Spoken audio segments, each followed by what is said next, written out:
সত্যকে বুঝার জন্য আল্লাহ তাআলা একটা অনুকূল পরিবেশ আমাদেরকে তৈরি করে দিয়েছেন, ঠিক কিনা বলেন?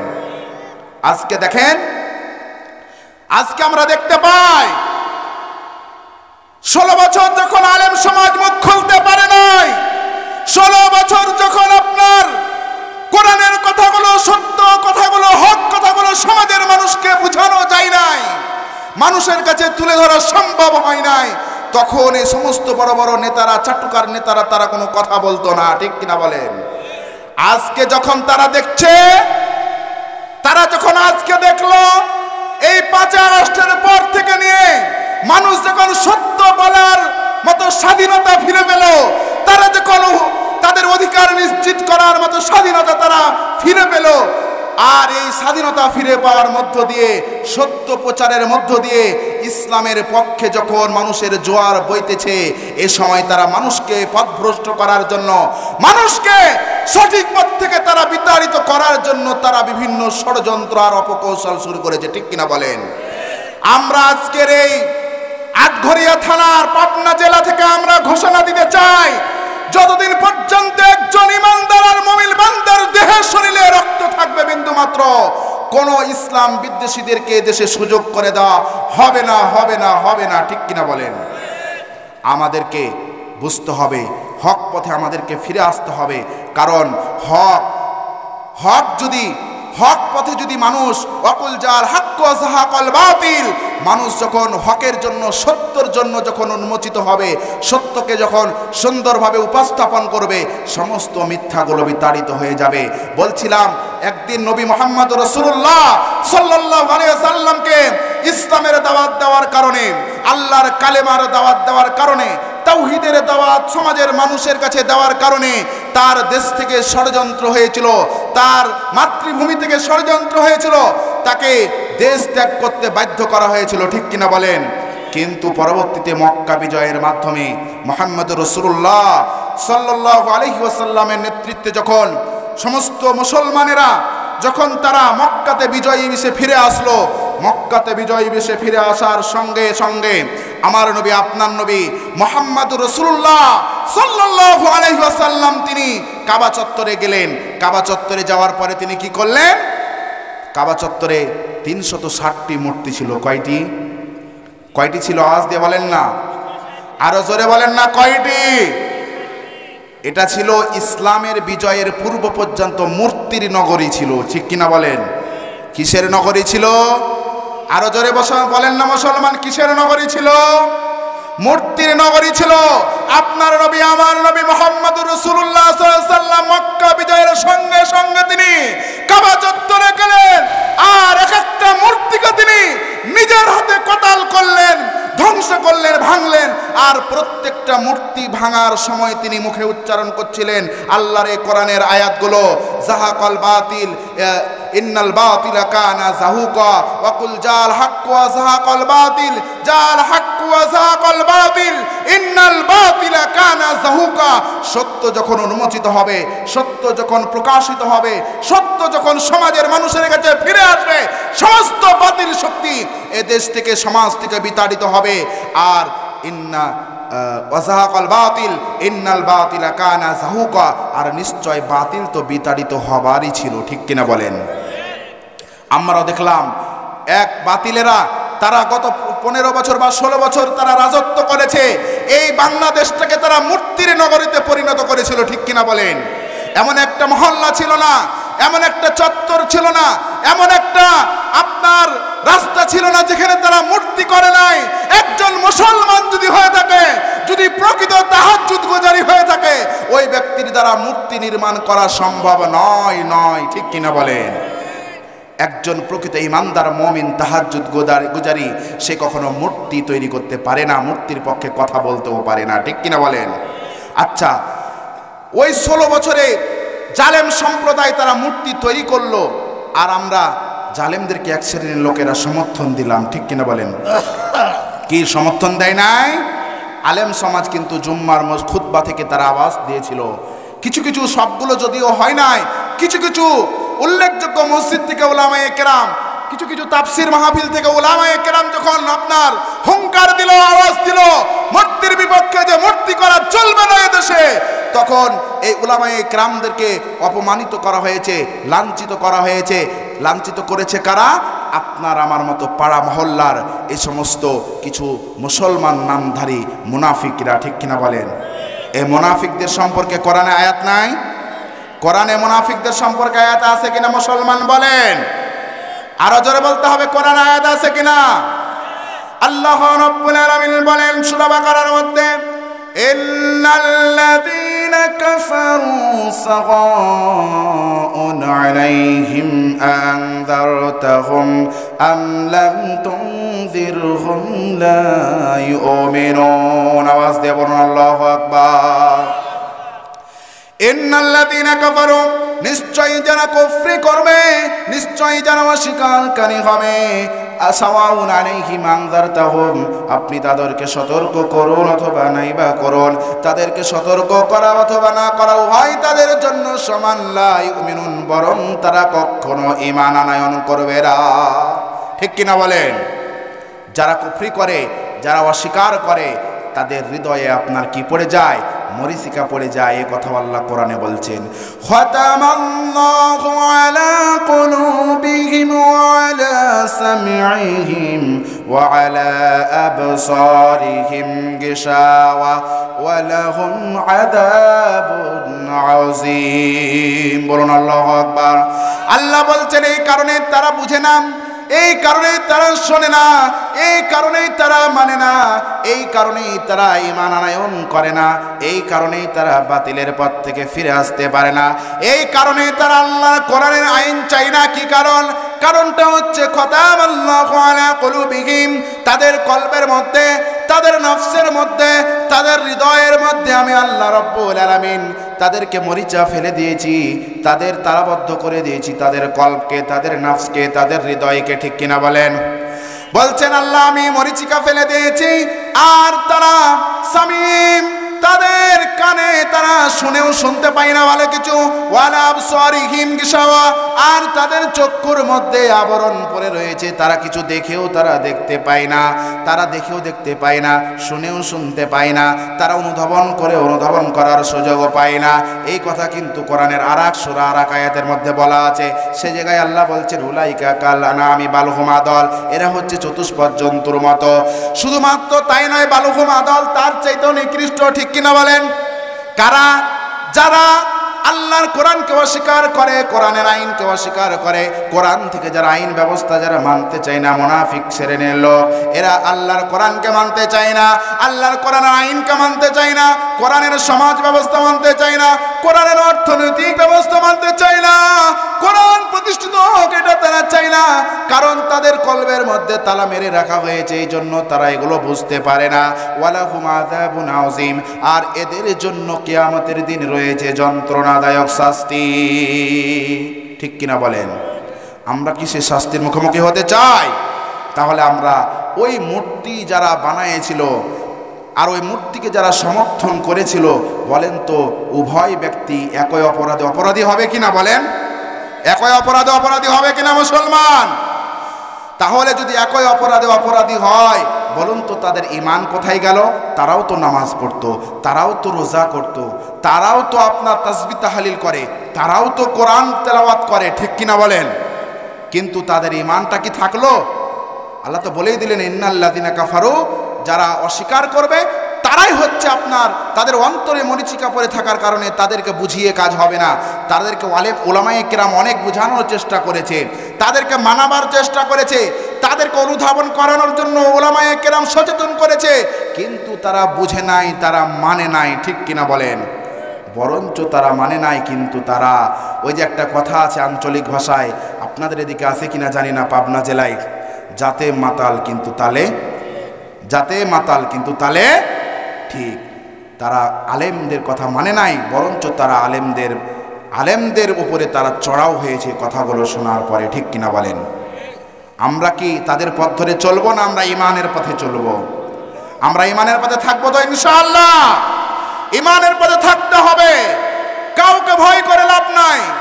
মরহুম শহীদ আল্লামা দেলোয়ার হোসেন সাঈদী তিনি একটা কথা বলতেন, এই সমাজে এই দেশে যদি বাঁচতে হয় আমাদেরকে বাঘের মতো আমাদেরকে 1 ঘন্টা বাঁচতে হবে, বিড়ালের মতো 100 বছর বাঁচার কোনো দাম নাই, ঠিক কিনা বলেন? অতএব আপনি আমি যদি ঈমানকে বুকে ধারণ করে বাঘের মতো আমরা যদি জীবন যাপন করতে পারি, আর এই বাঘের মতো জীবন যাপন করে এই বাংলাদেশের সংসদে যদি আমরা কোরআনের আইন প্রতিষ্ঠিত করতে পারি, আমাদের এই সমাজে শান্তি ফিরে আসবে, ঠিক কিনা বলেন? আমরা কি সমাজে শান্তি আসুক এটা আমরা চাই? যদি আমরা এই শান্তি পেতে চাই, ফিরে আসতে হবে কোথায় মুসলমান? কোথায় ফিরে আসতে হবে? কোরআনের কাছে ফিরে আসতে হবে। কেননা সমস্ত সমস্যার সমাধান দিতে পারে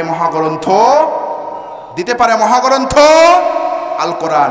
সম্মানিত উপস্থিতি, এ বিষয়ে একটি কবির গানও আছে, কিন্তু আমি বলতেছি না, আমি অত গানও জানি না, আপনাদেরকে সত্য কথা বলতেছি। কিছু আমি বিভ্রান্তে যেতে চাই না, আপনাদেরকে বোঝানোর জন্য বলতেছি। আজকে তাফসিরুল কোরআন মাহফিলগুলো কিছু জায়গায় আমরা দেখতেছি শুধুমাত্র হাসি মস্করা তামাশা খেল তামাশা আর আপনার কিছু ইসলামী সঙ্গীত দিয়ে আজান দিয়েই মাহফিলের তাফসিরের 12টা বাজিয়ে 13টা করে দিচ্ছে, ঠিক কিনা বলেন? আমরা ইতিপূর্বেও আমরা আন্তর্জাতিক মানসম্মত ওলামায়ে কেরাম আলেমের কাছে আমরা কি শুনেছি? কোরআনের তাফসির শুনেছি, দেখেছি, কিন্তু তাদের তাফসিরের মধ্যে কোনো খেল তামাশা ছিল না, হাসি ঠাট্টা ছিল না, ঠিক কিনা বলেন? কোরআনের হক কথা যদি হয়, একটা মুসলমান যদি তার ঈমান থাকে কখনো সে উঠে যেতে পারে না, ঠিক কিনা বলেন?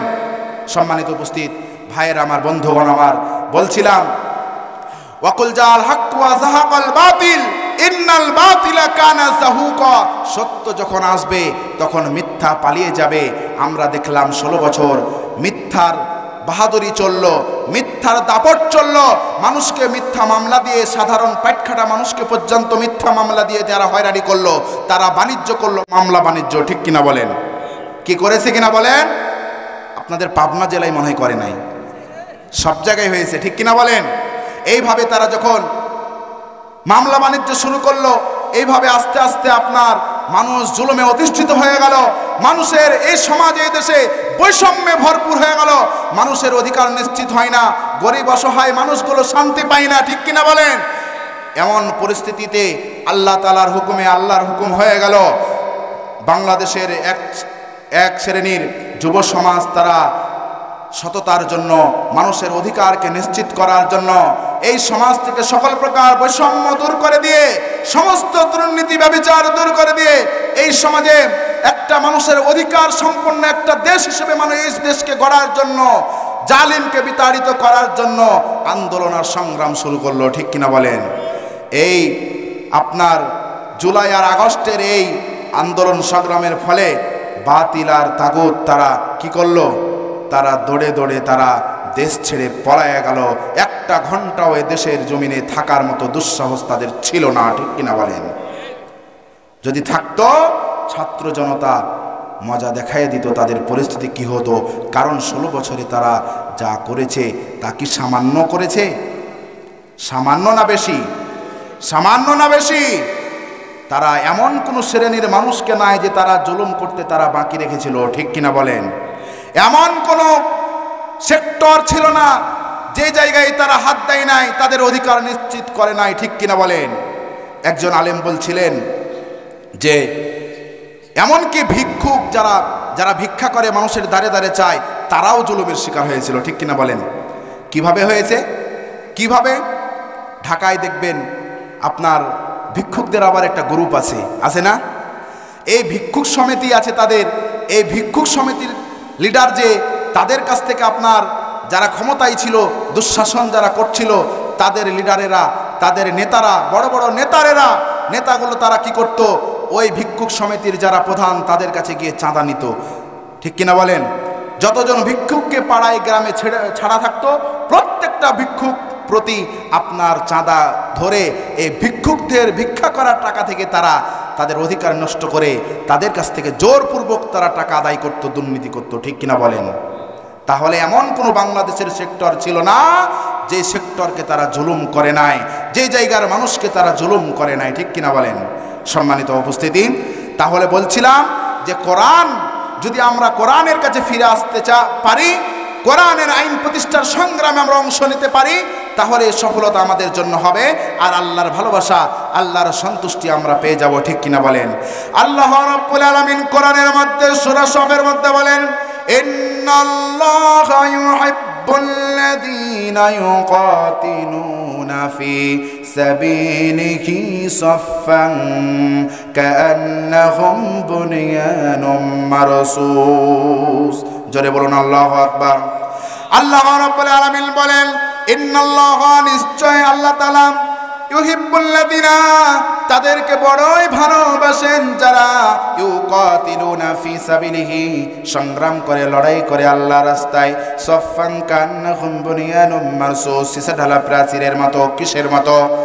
সীসা ঢালা প্রাচীরের মতো যারা আল্লাহর রাস্তায়, দ্বীন ইসলামের রাস্তায় হক প্রতিষ্ঠা করার জন্য, মিথ্যাকে বিতাড়িত করে দেওয়ার জন্য, আল্লাহর কোরআনের আইনকে সমাজে সমুন্নত রাখার জন্য, প্রতিষ্ঠিত করে দেওয়ার জন্য যারা লড়াই করবে, যারা সংগ্রাম করবে, এই ব্যক্তিদেরকে আল্লাহ রাব্বুল আলামিন বড়ই তাদেরকে ভালোবাসেন। জোরে বলুন সুবহানাল্লাহ। আমরা সবাই তো আল্লাহর ভালোবাসা পেতে চাই, ঠিক কিনা বলেন? আমরা সবাই আল্লাহর ভালোবাসা পেতে চাই তো? কারা কারা আল্লাহর ভালোবাসা চান না? একটু হাতগুলো দেখি। মাশাআল্লাহ, এই পাবনা জেলার মানুষ চালাক আছে, কেউ হাত তোলে নাই। আমাদের জেলায় আমরা দেখি অনেক মানুষ ভুল করে হলেও হাত তুলে ফেলে, না হলেও একজন হাত তোলে। আপনারা সচেতন আছেন, চালাক মানুষ, ঠিক কিনা বলেন? আল্লাহ তাআলা আপনাদেরকে এই মাধুর্যতা, এই আপনাদের মেধা যাতে ধরে রেখে আপনাদেরকে সময় যখন হবে কোরআনের পক্ষে রেজাল্ট দেওয়ার জন্য আল্লাহ তাআলা যেন সুযোগ করে দেন। সবাই বলেন আল্লাহুম্মা আমিন। সম্মানিত উপস্থিতি, বলছিলাম আল্লাহ তাআলা তাদেরকে বড়ই ভালোবাসেন যারা সীসা ঢালা প্রাচীরের মতো। সীসা ঢালা প্রাচীর মানে কি বলেন? আচ্ছা, আপনাদের বাড়ির যেই দেওয়ালগুলি গাঁথুনি করা হয় সিমেন্ট আর বালু দিয়ে, ইটগুলোকে একটা একটা করে মিলাইয়ে, ঠিক কিনা বলেন? আচ্ছা বলেন তো, এরপরে ছাদ ঢালাই দেন, এই বাড়িটার উপরে একটা যদি কাক পক্ষী বা কোনো পাখি, কোনো পশু দাঁড়ায় বা বসে, আপনাদের বিল্ডিং কি ভেঙে যায়? বাড়িঘর কি ভেঙে যাবে? ভাঙবে না। কারণ একটা দেওয়াল আর একটা ইট আর একটা ইটের সঙ্গে, একটা দেওয়াল আর একটা দেওয়ালের সঙ্গে, একটা বালুকণা আর একটা বালুকণার সঙ্গে, এইভাবে প্রত্যেকটার সঙ্গে মিলিত হয়ে, একত্রিত হয়ে, সংঘবদ্ধ হয়ে, একসাথে মিলে গিয়ে তারা এমন সীসা ঢালা প্রাচীরের মতো একদম সমন্বিত হয়ে, মিলিত হয়ে, তারা এমন শক্ত হয়ে, মজবুত হয়ে অবস্থান করছে, তাদেরকে খুব সহজে নড়ানো সম্ভব নয়। আল্লাহর দ্বীনকে প্রতিষ্ঠা করার জন্য ঠিক এমনভাবে আপনাকে আমাকে সমাজে প্রচেষ্টা চালাতে হবে যাতে আপনাকে আমাকে দ্বীন প্রতিষ্ঠার কাজ থেকে কেউ বিন্দু পরিমাণ নড়াতে না পারে। জেল দিয়ে, জুলুম করে, মামলা দিয়ে, হত্যা করে, হুমকি দিয়ে, ভয়ভীতি দেখিয়ে, ফল ফসলের ক্ষয়ক্ষতি দেখিয়ে কেউ যাতে আপনাকে আমাকে বিভ্রান্ত করে আল্লাহর দ্বীন প্রতিষ্ঠার কাজ থেকে বিরত রাখতে না পারে, এমনভাবে যদি আমি আল্লাহর দ্বীন প্রতিষ্ঠার কাজ করতে পারি, আল্লাহ রাব্বুল আলামিন আপনার আমার উপরে বড়ই খুশি হয়ে যাবেন, ভালোবাসা দিয়ে দিবেন, আল্লাহর সন্তুষ্ট আমরা পেয়ে যাব। জোরে বলেন ঠিক কিনা? আমরা চাই তো আল্লাহর সন্তুষ্টি পেতে? আল্লাহর সন্তুষ্টি পেতে চাই তো? আপনাদের কি শুনতে খারাপ লাগছে? আপনারা কি বিরক্ত হচ্ছেন? আর চলবে না, বন্ধ করে দেব? সম্মানিত ভাইয়েরা আমার, বন্ধুগণ আমার, এজন্য আমাদেরকে আল্লাহর দ্বীন প্রতিষ্ঠার রাস্তায় আমাদেরকে কাজ করতে হবে। আল্লাহর দ্বীন প্রতিষ্ঠার জন্য আন্দোলন করতে হবে, সংগ্রাম করতে হবে, জিহাদ করতে হবে। এই জিহাদ, এই আন্দোলন আসলেই আমাদের সমাজে একটা জিহাদের অপব্যাখ্যা আছে, সেটা হচ্ছে জিহাদ মানে জঙ্গিবাদী, জিহাদ মানে রাজাকার, জিহাদ মানে মারামারি, জিহাদ মানে কাটাকাটি। ভুল ব্যাখ্যা আছে না নাই? ভুল ব্যাখ্যা আছে না নাই? আসলে জিহাদ মানে কি মারামারি, কাটাকাটি? জিহাদ, আল জিহাদ শব্দটি হচ্ছে আরবি, এর অর্থ হচ্ছে আপনার প্রচেষ্টা করা, সাধনা করা, এই সমাজের সকল অন্যায়কে, সমস্ত বাতিলকে উঠিয়ে একমাত্র আল্লাহর কোরআনকে সমুন্নত রাখার চেষ্টা করা। এটার নাম হচ্ছে সংগ্রাম, এটার নাম হচ্ছে জিহাদ। ঠিক কিনা বলেন? এটার নাম কি? জিহাদ। তাহলে এটার নাম যদি জিহাদ হয়, এতদিন তারা যা কিছু বলেছে এগুলো সব মিথ্যা কথা, এগুলো ভুল। ঠিক কিনা বলেন?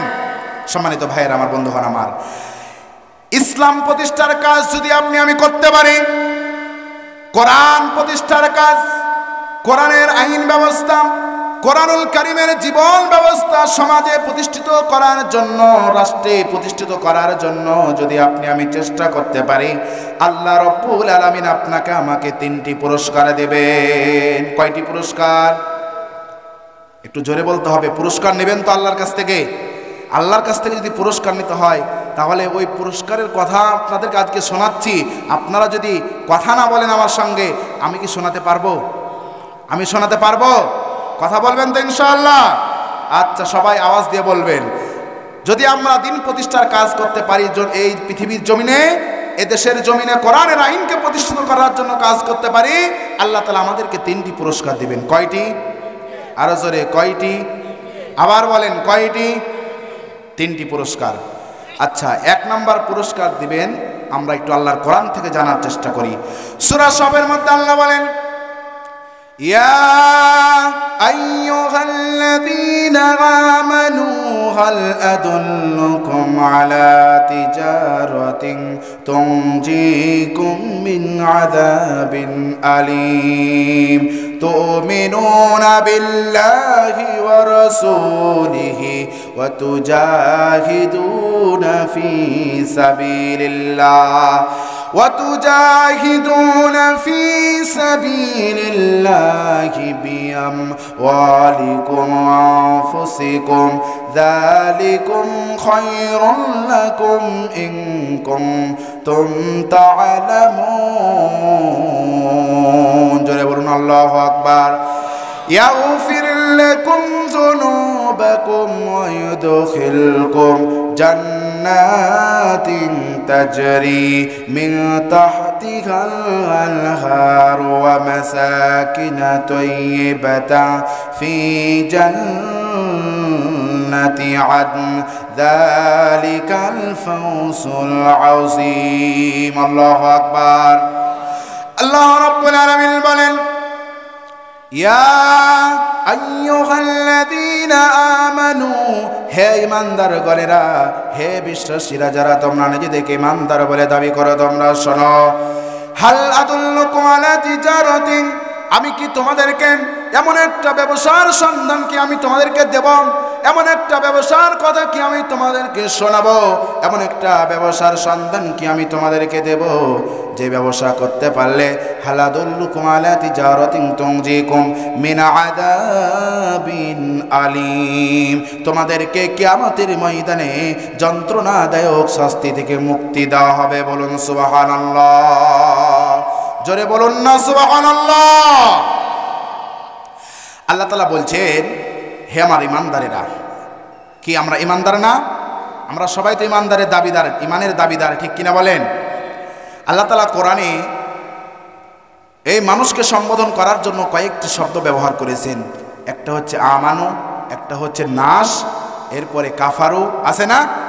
তাহলে আপনার কাফারু দ্বারা অস্বীকারী, আমানু ঈমানদার বিশ্বাসী যারা, নাস মানে কি? নাস মানে মানুষ। তবে ব্যবধানটা হচ্ছে এটাই, নাস শব্দের দ্বারা সেটাকে বোঝানো হয় মুসলিম, ইহুদি, হিন্দু, খ্রিস্টান, বৌদ্ধ, কাফের, মুশরিক, সমস্ত জাতি বিভেদের সমস্ত মানুষকে বোঝানো হয় নাস দ্বারা, ঠিক কিনা বলেন? আর আমানু দ্বারা সমস্ত মানুষকে বোঝানো হবে না, বরঞ্চ ঈমান আনার মাধ্যমে প্রকৃত মুসলমান হয়ে, ঈমানদার হয়ে, মুমিন বান্দা যে ব্যক্তি হবে, আমানু দ্বারা তাদেরকে বোঝানো হবে, ঠিক কিনা বলেন? আর কাফারু তো হচ্ছে তারাই যারা আল্লাহর কোরআনকে অস্বীকার করবে, কোরআনকে যারা অবহেলা করবে, কোরআনের আইন যারা চাইবে না, তারা হচ্ছে অস্বীকারী, ঠিক কিনা বলেন? সম্মানিত উপস্থিতি, তো এই আয়াতের মধ্যে আল্লাহ তাআলা বললেন, ইয়া আইয়ুহাল্লাযীনা আমানু, হে ঈমানদারেরা। কাদেরকে ডাকছেন? ঈমানদারদেরকে। কি বলছেন? হাল আদুল্লুকুম আলা তিজারাতিন তুনজিকুম, আমি কি তোমাদেরকে একটা ব্যবসার সন্ধান দেব? বলেন তো, বাংলাদেশের প্রধান উপদেষ্টা যদি আপনার এই চাঁদপুর গ্রামের কাউকে যদি একটা ব্যবসার সন্ধান দেয়, তাহলে আপনারা কি করবেন? মনে করবেন যে ব্যবসাতে তো লাভই হবে, লস হওয়ার সম্ভাবনা নাই। বাবা, প্রধান উপদেষ্টা আমাকে ইনভাইট করতেছে, প্রধান উপদেষ্টা আমাকে কি করে, আমাকে ব্যবসার জন্য আমাকে অফার দিচ্ছে, কম বড় কথা। খুশি হয়ে ওই ব্যক্তি কি করবে? তার অফারটা গ্রহণ করার চেষ্টা করবে, পারুক না পারুক চেষ্টা করবে, ঠিক কিনা বলেন? ঠিক একইভাবে আল্লাহ রাব্বুল আলামিন যেই প্রধান উপদেষ্টা এই বাংলাদেশের মালিক এখন বর্তমানে, ঠিক কিনা বলেন? তো এই বাংলাদেশের মালিক যদি অফার দেওয়ার কারণে আপনি অফার গ্রহণ করতে চান কোনো দ্বিধাদ্বন্দ্ব ছাড়াই, এই মালিকেরও যে ব্যক্তি মালিক, বড় মালিক, তিনি কে? মহান আল্লাহ রাব্বুল আলামিন। ওই আল্লাহ সরাসরি আপনাকে আমাকে অফার দিচ্ছে ব্যবসা করার জন্য। কি করার জন্য? কি করার জন্য? ব্যবসার জন্য অফার দিচ্ছে। এই অফার কি আমরা গ্রহণ করব না? বলেন ইনশাআল্লাহ। সবাই করবেন তো অফার গ্রহণ? আল্লাহ রাব্বুল আলামিন বলছেন, হাল আদুল্লুকুম আলা তিজারাতিন তুনজিকুম মিন আযাবিন আলিম, আমি কি তোমাদেরকে এমন একটা ব্যবসার সন্ধান দেব যেই ব্যবসা তোমাদেরকে কিয়ামতের দিন যন্ত্রণাদায়ক শাস্তি থেকে মুক্তি দান করবে, তোমাদেরকে আল্লাহর কঠিন আযাব থেকে কিয়ামতের দিন বাঁচিয়ে দেবে। বলুন সুবহানাল্লাহ। আর সেই ব্যবসা করার জন্য বলেন তো, দুনিয়াতে ব্যবসা করার জন্য মূলধন হিসেবে আমাদেরকে কি লাগে? মূলধন হিসেবে টাকা লাগে, অর্থ লাগে, ঠিক কিনা বলেন? মূলধন হিসেবে টাকা লাগে না?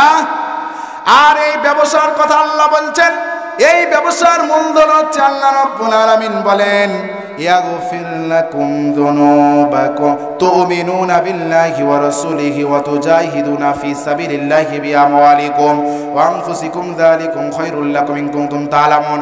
এই ব্যবসার মূলধন হচ্ছে তুমিনুনা বিল্লাহি ওয়া রাসূলিহি, আল্লাহর প্রতি ঈমান আনয়ন করা, আল্লাহর প্রতি বিশ্বাসী হয়ে যাওয়া, আর আপনার রাসূলের প্রতি বিশ্বাসী হয়ে যাওয়া, আর ওয়াতুজাহিদুনা ফি সাবিলিল্লাহ, আপনার হচ্ছে আল্লাহর রাস্তায় সংগ্রাম করা। কি দিয়ে? বিআমওয়ালিকুম আনফুসিকুম, মাল দিয়ে আর জান দিয়ে। কি দিয়ে? জোরে বলেন না, কি দিয়ে? মাল দিয়ে, জান দিয়ে। কি করতে হবে? জিহাদ করতে হবে, সংগ্রাম করতে হবে। কার রাস্তায়? আল্লাহর রাস্তায়। বললাম এক নম্বর হচ্ছে আল্লাহর প্রতি ঈমান আনতে হবে, রাসূলের প্রতি ঈমান আনতে হবে। দুই নম্বর হচ্ছে মাল এবং জান দিয়ে আল্লাহর রাস্তায় জিহাদ করতে হবে। এটা হচ্ছে এই ব্যবসার মূলধন। বলুন সুবহানাল্লাহ।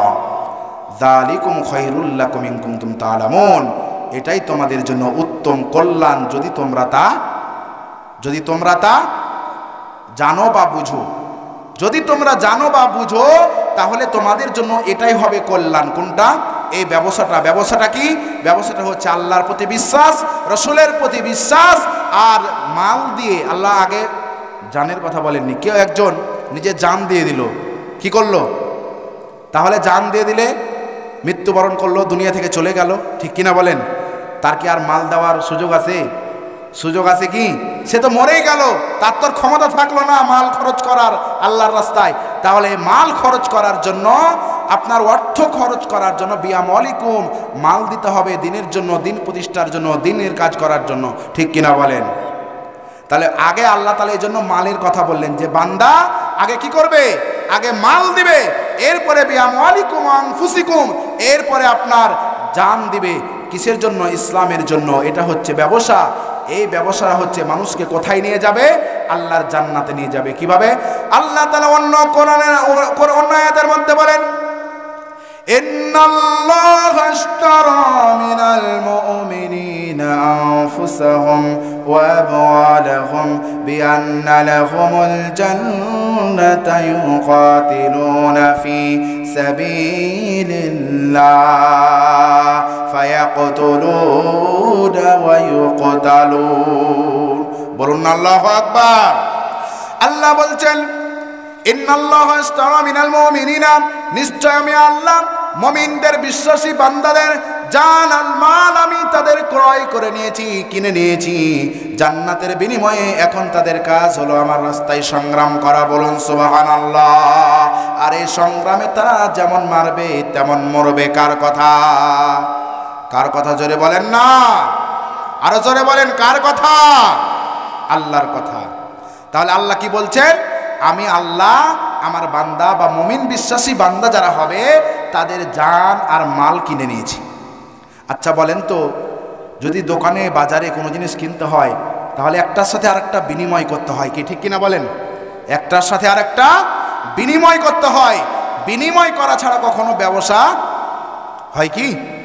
আপনি বাজারে যাবেন কাঁচা সবজি কিনতে, বেগুন কিনবেন, টমেটো কিনবেন, আলু কিনবেন, মাছ কিনবেন, আপনাকে টাকা দেওয়া লাগবে না? টাকা দিবেন, আপনি জিনিস কিনবেন, নেবেন, ঠিক কিনা বলেন? তাহলে একটার সাথে আরেকটা বিনিময় হবে। আল্লাহ বলছেন আমি বান্দার জান আর মাল কিনেছি। আচ্ছা, আপনাকে আপনার কাছ থেকে কোনো জিনিস কেনার জন্য আপনাকে টাকা দিল, কি দিল?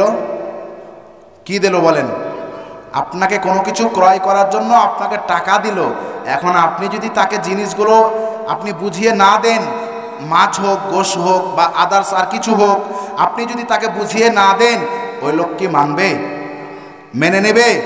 ওই লোক মামলা দিবে কোথায়? চেয়ারম্যানের কাছে, মেম্বারের কাছে, থানায়, পুলিশের কাছে, ঠিক কিনা বলেন? যে আমি তারে টাকা দিছি, আমার টাকা নিয়ে এনেছে, পকেটে ভরেছে, কিন্তু আমার সাথে যেই চুক্তি ছিল, আমার সাথে যেই কথা ছিল, আমার সাথে যেই ডিড ছিল, আমার সাথে যেই মতবিনিময় ছিল, সেই মতবিনিময় অনুযায়ী সে কাজ করে নাই, আমার মাল আমাকে সে বুঝিয়ে দেয় নাই, ঠিক কিনা বলেন? আপনি আমি যদি আল্লাহ বলছেন যে আমি বান্দার জানমালের বিনিময়ে, জানমালকে কিনে নিয়েছি জান্নাতের বিনিময়ে, আমি ওয়াদা করছি যে বান্দাকে জান্নাত দিব, জানমাল নিয়ে নিয়েছি বান্দার, বলেন তো এই জানমালটা কার? এই জান আর মাল মানে আপনার আমার জীবন, আর হচ্ছে আপনার আমার অর্জিত সম্পদ, টাকা পয়সা, জমি জামা, আপনার ব্যাংক ব্যালেন্স যা কিছু আছে সব কিছু কার? এগুলো কার? আল্লাহর। আল্লাহ দিয়েছেন আমাদেরকে সামান্য খরচ করতে, যে বান্দা তোমরা জান্নাত নিতে চাও আর আমি তোমাদের জানমাল নিতে চাই, তোমাদেরকে জান্নাত দেওয়ার বিনিময়ে জানমাল নিয়েছি, আমি তোমাদেরকে দিয়ে রাখলাম বান্দা, তোমরা খরচ করো, তবে অপচয় করো না। তবে আমাদেরকে অপচয় থেকে বাঁচার জন্য মনে হয় দিনের ভালো কাজে দান করা থেকে বিরত থাকতে হবে, নাকি? ভালো কাজ থেকে যদি আপনি আমি বিরত থাকি, দান করা থেকে, দানের ব্যাপারে কোরআনে কথা আছে না নাই? কথা আছে। সম্মানিত উপস্থিতি, বলছিলাম দিন ইসলাম প্রতিষ্ঠার জন্য আপনাকে জীবন দিতে হবে, মাল দিতে হবে, অর্থ খরচ করতে হবে, প্রয়োজনে সম্পদ দিতে হবে। কারণ রাসূল সাল্লাল্লাহু আলাইহি ওয়াসাল্লাম যখন আল্লাহর নির্দেশে মক্কা ত্যাগ করে মদিনায় হিজরত করলেন, মদিনাতে গিয়ে আনসারী সাহাবীরা কি করেছিল? তাদের যদি থাকে 2 কাঠা মাটি, মক্কার হিজরতকারীদের জন্য 1 কাঠা ছেড়ে দিয়েছিল। যাদের ছিল 2টা রুম, 1টা রুম ছেড়ে দিয়েছিল। যাদের ছিল 2টা স্ত্রী, তাদের 1টা স্ত্রী দিয়ে দিয়েছিল। বলুন না আল্লাহু আকবার। এটা কিসের খাতিরে? দ্বীনের খাতিরে, ঈমানের তাগিদে, দ্বীনের খাতিরে তারা এই কাজটা করেছিল। এটা নির্দেশ ছিল কার? ধরবেন না কিয়ামতের দিন যে টাকা হচ্ছে আল্লাহর সম্পদ, আল্লাহর জীবন আল্লাহর, আর মাতাব্বরি করছি আমরা, ঠিক কিনা বলেন? মাতাব্বরি করছে কে? আমরা করছি। সম্মানিত উপস্থিত ইসলাম প্রিয় তাওহীদি জনতা, এজন্য আমাদেরকে কি করতে হবে? আমাদেরকে আল্লাহ যে ব্যবসার সন্ধান দিচ্ছেন, যে ব্যবসার অফার দিচ্ছেন, এই ব্যবসা আমাদেরকে করতে হবে যতদিন আমরা বেঁচে থাকবো, ঠিক কিনা বলেন? সবাই রাজি আছেন তো? তাহলে 1 নাম্বার যেই পুরস্কার আল্লাহ দিবেন ইসলামী আইন প্রতিষ্ঠা করার জন্য, এই কাজ করতে গেলে যে 1 নাম্বার পুরস্কার আল্লাহ বরাদ্দ রেখেছেন আমাদের জন্য, ইতিমধ্যে আল্লাহ বলে ফেলেছেন যে কি? হালাদুল্লুকুম আলা তিজারাতিন তুনজিকুম মিন আযাবিন আলীম। আমি 1 নাম্বার পুরস্কার আমার বান্দাকে দিব, আমি যন্ত্রণাদায়ক শাস্তি তাদেরকে সেদিন কি করব? ক্ষমা করে দিব। যন্ত্রণাদায়ক শাস্তি থেকে, কঠিন আযাব থেকে, জাহান্নামের গ্রাস থেকে আমি তাদেরকে সেদিন বাঁচাইয়ে দেব। বলুন আলহামদুলিল্লাহ। এটা আমাদের জন্য কি সৌভাগ্য নয়?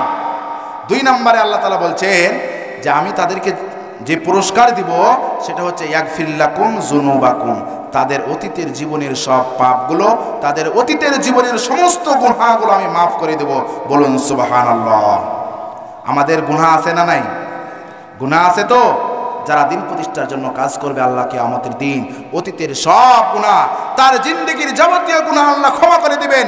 বান্দা যদি তাওবা করে দিন কায়েমের পথে, কোরআনের রাজ কায়েমের পথে যদি বান্দা ফিরে আসতে পারে ঈমানের সাথে, আল্লাহর সন্তুষ্টির জন্য, আল্লাহর ভালোবাসার জন্য, আল্লাহ সব গুনাহ জীবনের মাফ করবেন। ওয়াদা করেছেন কে?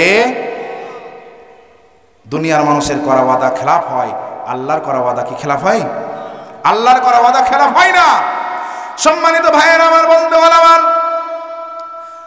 আল্লাহ রাব্বুল আলামিন বান্দার কাছে যে ওয়াদা করেন, সে ওয়াদা অক্ষরে অক্ষরে আল্লাহ রাব্বুল আলামিন পালন করেন। আল্লাহর করা ওয়াদা কখনো খেলাফ হয় না। দুনিয়ার মানুষ ওয়াদা করে, ভোটের সময় আসলে তারা কি করে, মানুষকে আশ্বস্ত করে। তারা কি বলে, তারা 12 টাকা কেজি চাউল খাওয়াবো। এরপরে তারা কি বলে, তারা বলে তোমাদেরকে শান্তিতে রাখবো, ঘরে ঘরে তোমাদেরকে চাকরি দেব ইত্যাদি প্রলোভন মানুষকে দেখায়। কিন্তু তারা বাস্তবে এগুলো বাস্তবায়ন করার ক্ষমতা রাখে না। ঠিক কিনা বলেন? এই কথাগুলো বলে। সম্মানিত উপস্থিতি, তাহলে এইভাবে করে আমরা দুনিয়াতে যতগুলো গুনাহ করব আল্লাহ এগুলো ক্ষমা করে দিবেন, এই ওয়াদা আল্লাহ করেছেন। আল্লাহর করা ওয়াদা কখনো বৃথা যাবে না, আল্লাহর ওয়াদা কখনো মিস্টেক হবে না, মিসগাইড হবে না। আল্লাহর করা ওয়াদা কখনো কি হবে না, বরবাদ হবে না। আল্লাহ তাআলা যে ওয়াদা বান্দার সঙ্গে করেছেন, করবেন, সমস্ত ওয়াদা আল্লাহর কৃত ওয়াদা আল্লাহ তাআলা অক্ষরে অক্ষরে কিয়ামতের দিন পালন করবেন। ঠিক কিনা বলেন? সম্মানিত ভাইয়েরা, আমার বন্ধুগণ, আমার বলছিলাম যে আল্লাহ তাআলা 2 নম্বর যেটা বান্দাদেরকে কিয়ামতের দিন পুরস্কার দিবেন ইসলামী আইন প্রতিষ্ঠার কাজে নিয়োজিত থাকার জন্য, সেটা হচ্ছে ইয়াগফির লাকুম যুনুবাকুম ওয়া ইউদখিলকুম জান্নাতিন তাজরি মিন তাহতিহাল আনহার। আপনার এই আয়াতের প্রথম অংশে বললেন 2 নম্বর পুরস্কার ইয়াগফির লাকুম যুনুবাকুম, সমস্ত গুনাহ মাফ করবেন। এরপরে 3 নম্বর পুরস্কারের কথা বলছেন জান্নাতিন তাজরি মিন তাহতিহাল আনহার, আমি আমার বান্দার জন্য এমন একটা জান্নাত দিব, এমন একটা জান্নাতে প্রবেশ করাইয়া দেব যে জান্নাত তারা জীবনে কোনোদিন দেখে নাই, তাদের চোখ কোনোদিন দেখে নাই দুনিয়াতে। জোরে বলুন সুবহানাল্লাহ। আচ্ছা, সে জান্নাত কি শুধু সে জান্নাত? ভাইয়েরা আমার, বন্ধুগণ আমার, মনোযোগ সহকারে শুনুন। আল্লাহ তাআলা যে জান্নাতের ব্যবস্থা করে রেখেছেন, এই জান্নাতের মধ্যে আল্লাহ তাআলা কতগুলো নদী রেখেছেন, নহর সমূহ রেখেছেন। আপনার হচ্ছে দুধের নহর, মধুর নহর, পানির নহর, শরাবের নহর, কি আছে না নহর? এই নহরগুলো আল্লাহ তাআলা বান্দার জন্য মুক্ত করে দেবেন জান্নাতের মধ্যে। বান্দার মনের মধ্যে কি চাই? বান্দা সেই দিন জান্নাতের মধ্যে যখন চলে যাবে, আল্লাহর জান্নাতে যাওয়ার পরে বান্দার চোখে আর কিছুই থাকবে না। তার চোখ দিয়ে জান্নাতের দৃশ্য দেখার সঙ্গে সঙ্গে তার আত্মাটা তৃপ্তি পেয়ে যাবে, তার অন্তরটা আপনার তৃপ্ত হয়ে যাবে। সে অনুধাবন করবে, আমি তো এত সাজসজ্জা, এত আনন্দ ঘন, এত মজার জিনিস আমি দুনিয়াতে কোনোদিন দেখি নাই। যখন মনে মনে কোনো কিছু আশা করবে বান্দা, মানুষ কোনো কিছু ভাববে, আমি যদি কোনো কিছু, এই জিনিসটা যদি খেতে পেতাম, আমি যদি পাখির মাংস ভুনা করে খেতে পেতাম, এই কথাগুলো যখন মনে মনে ভাববেন, মনের খবর যে জানে তিনি কে? আপনার অন্তরের খবর আল্লাহ জানে না? এই অন্তরের খবর আল্লাহ জানেন। যখন আমি অন্তরের মধ্যে এই আশা, এই কামনা, এই বাসনা যখন করতে থাকব, আল্লাহ রব্বুল আলামিনের হুকুমে ওই খাবারগুলো একদম পরিপাটি হয়ে প্লেটের মধ্যে চলে আসবে সামনে। বলুন সুবহানাল্লাহ। এই জান্নাত আমরা পেতে চাই না? এই জান্নাত সেদিন গাছের ফলগুলো থাকবে এভাবে নিচে ঝুলে থাকবে, আপনার এমন হয়ে ঝুলবে বান্দার জন্য। আনকমন ফল বান্দার জন্য সেদিন আল্লাহ রেডি করবেন। কোনোদিন বান্দা যে ফল দেখে নাই। আমরা তো দেখি কি আঙ্গুর, বেদানা, কমলা, আপেল, ঠিক কিনা বলেন? আরও কিছু সামথিং কিছু ফল, এর চেয়ে উন্নত মানের ফল যিনি জান্নাতে দিবেন তিনি কে? আল্লাহ রাব্বুল আলামিন। আর আমরা তো দামি দামি হোটেলে আবার বিরিয়ানি খাই, ঠিক কিনা বলেন? এগুলো মনে হয় আল্লাহ দেওয়ার ক্ষমতা রাখেন না। এগুলোর ক্ষমতা আল্লাহর আছে তো? আল্লাহ তাআলার কাছে আপনি যাই চাইবেন সেদিন আল্লাহ তাআলা তাই দেবে। তবে জান্নাতে যাওয়ার জন্য শর্ত হচ্ছে, আল্লাহ বলছেন দিন কায়েমের কাজ করতে হবে, তোমার মাল দিয়ে, জান দিয়ে জিহাদ করতে হবে, সংগ্রাম করতে হবে কোরআনের আইনকে প্রতিষ্ঠিত করার জন্য, ঠিক কিনা বলেন? সম্মানিত ভাইয়ের আমার, বন্ধুগণ আমার, এই কোরআনের মধ্যে মানুষকে আল্লাহ তাআলা কি দিয়েছেন জানা দরকার আছে কিনা বলেন? একটু বলেন না, জানা দরকার আছে কিনা? আল্লাহ রাব্বুল আলামিন কোরআনুল কারীমের মধ্যে বান্দাদেরকে জানায়ে দেন, নুনাজ্জিলু মিনাল কুরআনি মা হুয়া শিফাa'un ওয়া রাহমাতুল লিল মুমিনিনা ওয়া লা ইয়াজিদুল যালিমিনা ইল্লা খাসারা। আওয়াজ দিয়ে বলুন আল্লাহু আকবার। আল্লাহ রাব্বুল আলামিন বলেন, ওয়া নুনাজ্জিলু মিনাল কুরআন, আর আমি অবতীর্ণ করেছি এই কোরআন অবতীর্ণ করেছি মা হুয়া শিফা দিয়ে, ওয়া রাহমাতুল লিল মুমিনিন, আর মুমিনদের জন্য রহমত দিয়ে। বলুন সুবহানাল্লাহ। জোরে বলুন না সুবহানাল্লাহ। আল্লাহ কি বলছেন? মা হুয়া শিফাউ ওয়া রাহমাতুল লিল মুমিনিন। আমি আল্লাহ এই মহাগ্রন্থ কোরআন নাজিল করেছি, সৃষ্টি করেছি। এই কোরআনে আমি রেখেছি বান্দার জন্য দুইটা জিনিস। কয়টা জিনিস? জোরে বলেন না, কয়টা জিনিস রেখেছেন আল্লাহ তাআলা? দুইটা জিনিস আল্লাহ রাব্বুল আলামিন এই কোরআনের মধ্যে বান্দার জন্য, অর্থাৎ আপনার মুমিন বান্দা যারা হবে, বিশ্বাসী যারা হবে, এই বিশ্বাসীদের জন্য আল্লাহ রাব্বুল আলামিন দুইটা জিনিস রেখেছেন। কয়টা? একটা হচ্ছে শিফা আর একটা হচ্ছে আপনার রহমত, দয়া। কি রেখেছেন? একটা হচ্ছে শিফা, একটা হচ্ছে দয়া। কোরআনুল কারীমের নাম আমরা মনে করি শুধু জানি কোরআনের নাম কোরআন, কিন্তু কোরআনের কি আর কোনো নাম আছে? কোরআনের কি আর কোনো নাম আছে? কে কে জানেন দেখি? কোরআনের নাম কোরআন, কোরআনের নাম হুদা, কোরআনের নাম শিফা। কি আছে না? কতটি নাম আছে? কতটি নাম আছে? বেশ অনেকগুলো নাম আছে।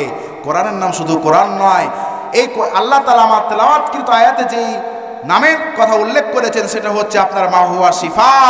শিফা শব্দের হচ্ছে আপনার রোগ মুক্তি পাওয়া। কি পাওয়া? আল্লাহ রাব্বুল আলামিন বান্দাকে রোগ মুক্তির জন্য যে আশ্বাস দিলেন এই কোরআনের মধ্যে, যে ওয়ানুনাজ্জিলু মিনাল কোরআনি মা হুয়া শিফা। আমি আল্লাহ কোরআন অবতীর্ণ করেছি, কোরআনুল কারীমকে নাজিল করেছি, কোরআন দিয়েছি বান্দাদের জন্য, কিন্তু বান্দাদেরকে কোরআন আমি শিফা বানায় দিয়েছি। বলুন সুবহানাল্লাহ। এই শিফা অর্থ হচ্ছে দুইটি। কয়টি? রোগ মুক্তির অর্থ হচ্ছে দুইটা। একটা হচ্ছে শারীরিক রোগ থেকে নিরাময় পাওয়া, আর একটা হচ্ছে আপনার অন্তরের মধ্যে যেই নেফাকি চরিত্র তৈরি হয়ে আছে, অর্থাৎ মুনাফিকি তৈরি হয়ে আছে। মুনাফিক আছে না নাই সমাজে? একটু আগে বলছিলাম। তাহলে এই মুনাফিকি চরিত্র যাদের ভিতরে আছে, এই মুনাফিকি চরিত্র যদি দূর করতে হয় তাহলে আপনাকে আমাকে কি করতে হবে?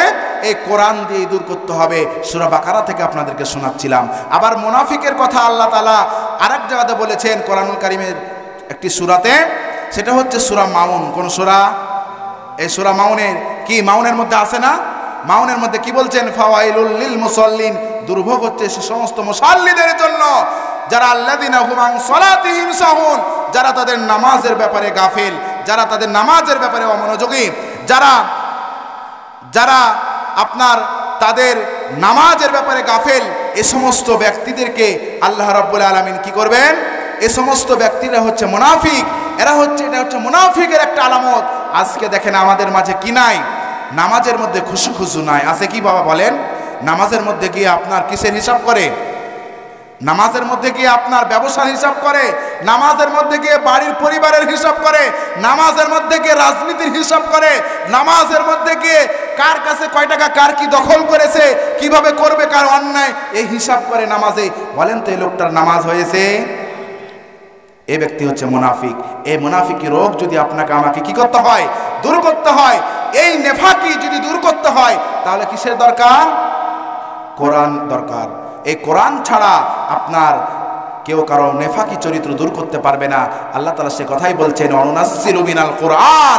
আমি আল্লাহ কোরআন নাজিল করেছি, কোরআন অবতীর্ণ করেছি, আমি কোরআন দিয়েছি।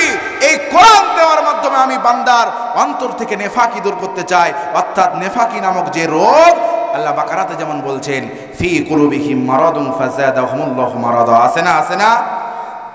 আল্লাহ তাআলা তাদের অন্তরে একটা কলবের মধ্যে রোগ সৃষ্টি করেছেন, সেই রোগের নাম হচ্ছে মুনাফিক। ঠিক কিনা বলেন? মুনাফিকদের সর্দার কে ছিল? আব্দুল্লাহ ইবনে উবাই। সম্মানিত উপস্থিতি, তাহলে আব্দুল্লাহ ইবনে উবাই হচ্ছে মুনাফিকদের সর্দার। এই মুনাফিক সর্দার আব্দুল্লাহ ইবনে উবাই ইবনে সুলুল, এই ব্যক্তিটি যখন মারা যায়, এর জানাজা পড়ার জন্য যখন আল্লাহ রাসূল গেলেন, ওমর টান দিচ্ছিলেন রাসূলুল্লাহর পাঞ্জাবি ধরে পিছন থেকে। ঠিক কিনা বলেন? রাসূলের পাঞ্জাবি ধরে টান দিচ্ছিলেন, কিন্তু আল্লাহ রাসূল ধমক দিলেন ওমরকে। ওমর কিন্তু জানতো আব্দুল্লাহ ইবনে উবাই সম্পর্কে। এরপরে যখন আল্লাহ তাআলা কাছে দোয়া করতে গেলেন মুহাম্মদুর রাসূলুল্লাহ সাল্লাল্লাহু আলাইহি ওয়াসাল্লাম, আল্লাহ তাআলা আয়াত নাজিল করে জানাইয়া দিলেন, হে আমার নবী, আপনি কার জন্য দোয়া করছেন? একবার নয়, আপনি যদি 70 বার দোয়া করেন আপনার তার দোয়া কবুল আপনি নবীর দোয়া কবুল হবে না তার জন্য সেই ইসলামের ছিল চূড়ান্ত দুশ্মন, মুসলমান রূপী, ইমানদার রূপী। আপনার পিছে নামাজ পড়েছে, আপনার পিছে পাগড়ি পরিহিত অবস্থায় নামাজ পড়েছে, মুসল্লি ছিল আপনার পিছনের, আপনার জামাতের, কিন্তু আপনার নামাজের মুসল্লি হওয়া সত্ত্বেও ওই ব্যক্তি ইমানদার হতে পারেনি। ঠিক কিনা বলেন? এজন্য একবার নয় আপনি নবী, তার জন্য দোয়া করবেন না। আপনি যদি দোয়া করেন, আপনি একবার নয়, দুইবার নয়, তিনবার নয়, 70 বার দোয়া করলো আল্লাহ কবুল করবেন না। আচ্ছা বলেন তো, আমরা ওলামায়ে কেরাম যদি দোয়া করি কবুল হবে? সারা জীবন মুনাফিকি করলো, ইসলামের ক্ষতি করলো, আর আপনার যখন কেউ মারা গেল, ওই ব্যক্তিটি যখন মারা গেল, তার কবরের পাশে একদম তাকে যা আছে একদম আসমান থেকে নিয়ে জমিন পর্যন্ত সব কিছু তাকে বলে একদম বক্সাইয়ে দিলাম। বলেন তো, ব্যক্তিকে জান্নাতে নিয়ে যেতে পারবে কেউ? নিয়ে যেতে পারবে না। নবীর দোয়া যেখানে আল্লাহ তাআলা কবুল করেন না, মুসলমান একটু ভাবেন আপনার আমার দোয়া কেমন করে কবুল হয়। ঠিক কিনা বলেন? এজন্য নেফাকি চরিত্র দূর করতে হবে কি দিয়ে? আল্লাহর কোরআন দিয়ে। ঠিক কিনা বলেন? আমরা সবাই রাজি আছি তো? আল্লাহ এই কোরআন হচ্ছে এমন একটা কোরআন, এই কোরআনের শুরুতেই বলছেন যালিকাল কিতাবু লা রাইবা ফীহি হুদাল লিল মুত্তাকিন।